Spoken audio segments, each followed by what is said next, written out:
Hola, ¿cómo están? Espero que estén muy bien. Este es un nuevo video para el canal. Un nuevo video para Es lo que hay. Todos conocemos a Sócrates. Sócrates, el gran pensador, filósofo que cambió todo. Una forma de relacionarnos, de cómo vemos, de cómo conocemos el objeto. Fue uno de los filósofos más brutales. Lo curioso es que Sócrates nunca escribió nada. No hay un libro de Sócrates. Porque imaginémonos que en el bullicioso mercado de Atenas, entre los puestos atestados de cerámica, telas y objetos de bronce, Sócrates paseaba por ahí, miraba con calma, observando la mercadería. Quienes lo acompañaban en esas caminatas, más tarde recordaría cómo, en lugar de comprar, Sócrates se quedaba mirando en silencio. Y después cuentan que se quedaba mirando y dijo: tanta weá que hay que no necesito. Es lo que hay, es lo que hay.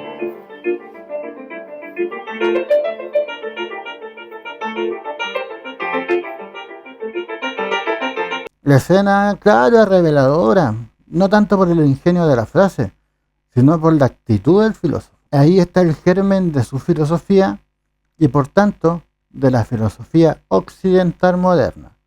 Y es en ese mercado, para Sócrates, más allá de que sea un lugar de intercambio económico, era un escenario donde se ponía de manifiesto la relación de los ciudadanos con sus deseos, con sus costumbres y prioridades. Esa mirada distinta sería también la que aplicaría a la política, a la religión y también a la moral. Sócrates nació en el año 470 a.C.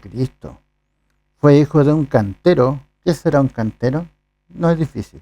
Y una partera. Sócrates fue un ciudadano ateniense común en términos de origen social, pero extraordinario en su modo de relacionarse con la polis, de las ciudades. No fue un político, no fue ni un poeta, ni un estratega militar. Aunque combatió como Plita en varias batallas de la guerra del Peloponeso, pero al margen de haber militado por un tiempo, fue simplemente un hombre que dedicó su vida a conversar en las plazas, en los gimnasios y en los mercados. Platón retrataba a Sócrates como alguien que podía pasar horas de pie, abstraído en sus pensamientos, y que al mismo tiempo no dudaba en dialogar con artesanos, con soldados o comerciantes. En una ciudad que había perfeccionado la retórica como instrumento de poder, Sócrates desconfiaba de los discursos ornamentados, un discurso demasiado exagerado, como los de ahora. Su método, gran método, la mayéutica, rindo mis respetos, consistía en interrogar, refutar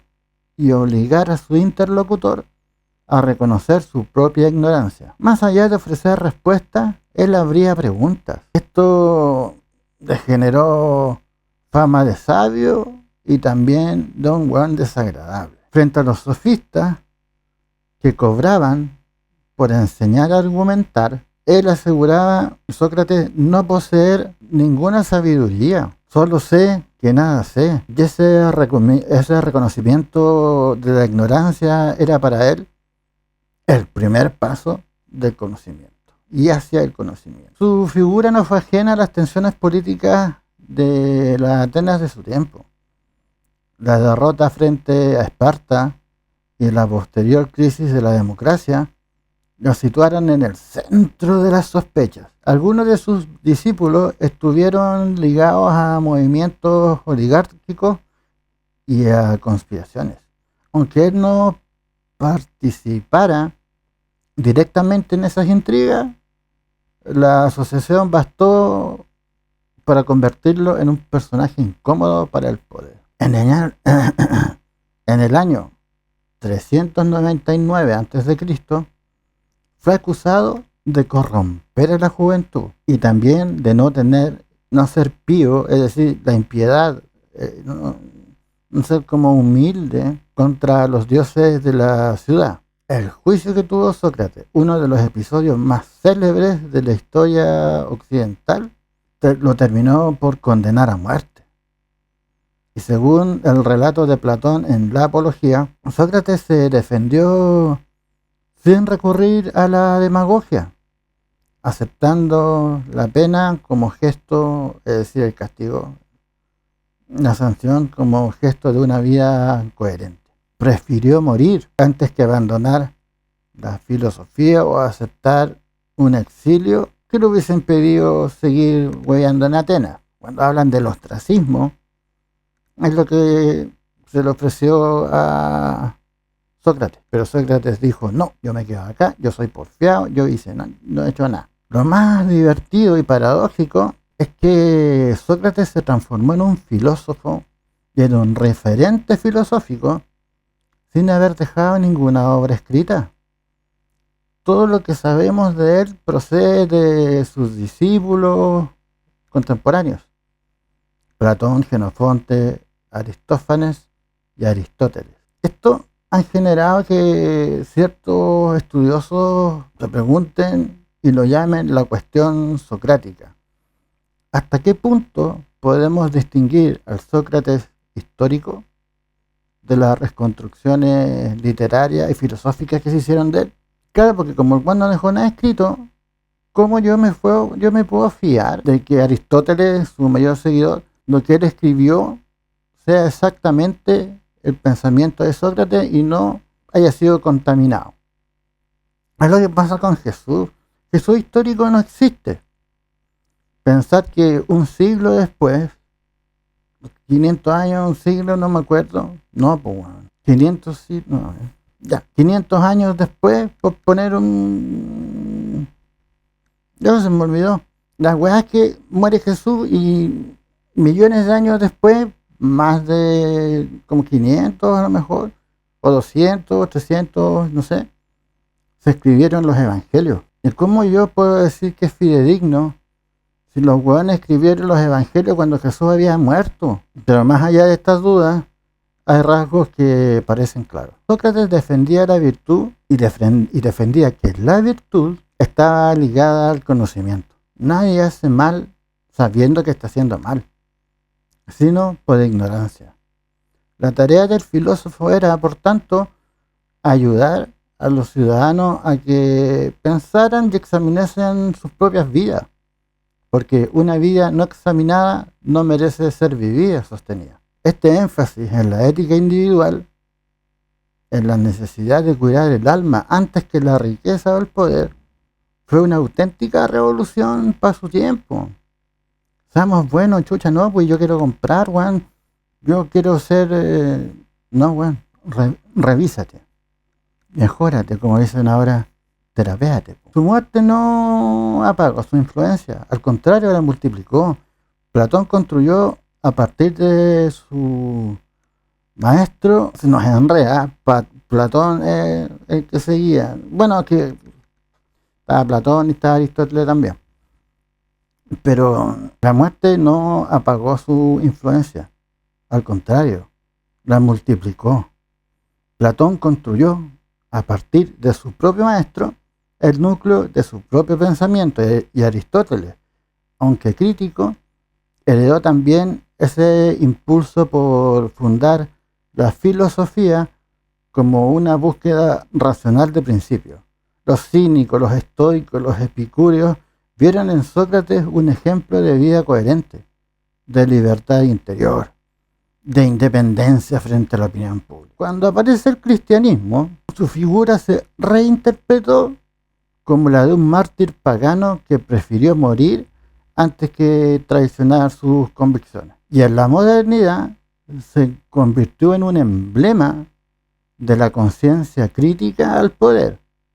Kierkegaard lo consideró como el paradigma del individuo que se enfrenta a la masa. Nietzsche lo criticó como símbolo de la decadencia racionalista.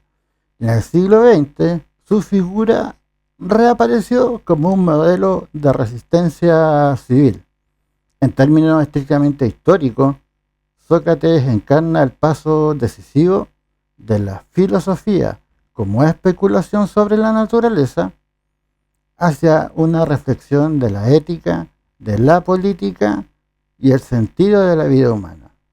Ética estudia los valores y los valores si son buenos o si son malos. Entonces nos dejó una actitud, el cuestionamiento constante, la búsqueda del bien, la convicción de que el diálogo es el camino para alcanzar la verdad. 2 milenios después, la sombra de Sócrates sigue proyectándose sobre la cultura occidental. La mayéutica sigue viva en las aulas, en los tribunales y en los debates políticos. Su negativa a vender la sabiduría lo convirtió en un símbolo de integridad intelectual. Tengo muchas historias para contarles. Y su muerte, que la asumió sin León Cicuta, creo. Y él dijo ya, su muerte él la enfrentó de una manera digna, sin temores. Y esto lo elevó a una categoría que pocas figuras históricas han conseguido. La de aquel que encarna con su propia vida la esencia de lo que predica. El único sujeto consecuente que prefirió ser crítico y prefirió morir por sus ideas antes de acomodarnos, como dice la frase. Si no te gustan mis principios, tengo otros. Acá no. Sócrates muere porque tuvo que morir, pero nunca echó pie atrás. Si llegaste hasta acá, espero que el video te haya gustado. Espero que... Y si te gustó, suscríbete, que es gratis. Y también opina, difúndelo y opina, escribe una letra, cualquier cosa. No es necesario un comentario para salir del shadow ban. Es necesario. Ahora, si te gustan este tipo de videos, me lo comentas porque a mí me gustan, pero a la gente no le gusta. Así que veremos qué es lo que pasa con esto. Sin nada más que agregar, me despido porque esta fue una bitácora de Pictopía.